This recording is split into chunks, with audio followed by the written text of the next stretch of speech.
Tonight, protesters took to the streets near Hutchinson Correctional Facility today, raising serious concerns about inmate conditions and treatment behind bars.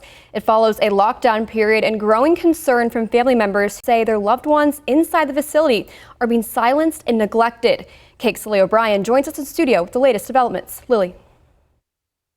Kate, the Kansas Department of Corrections tells us lockdown procedures are in place to protect staff and residents. But outside the gates of Hutchinson Correctional Facilities, families say what they're seeing is far from protection.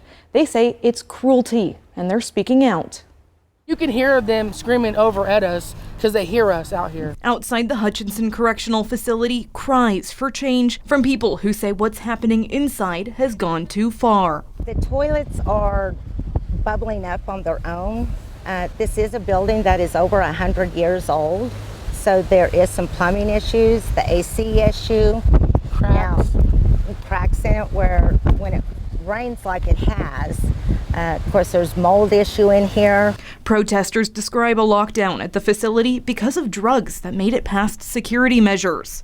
The lockdown, they say, left inmates without showers, letters or communication to the outside world, supplies or food that's free of infestation. There's been some staff in MRSA here, and with them being denied cleaning supplies right now, and the overdoses, if they're vomiting or there's been feces or urine in that cell, that's kind of unsanitary.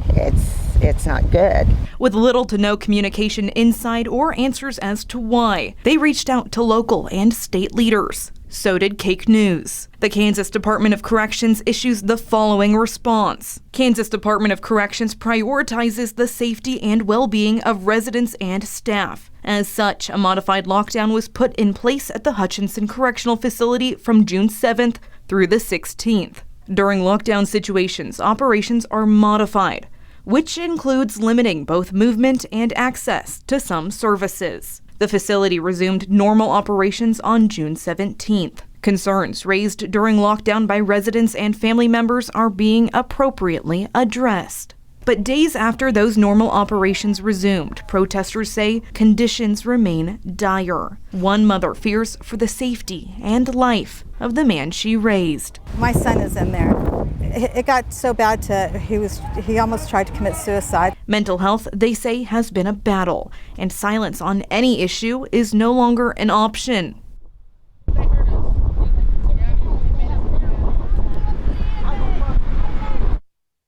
As cars drove by, the handful of protesters gathered near a railroad track say they'll be back again to give a voice to the inmates inside.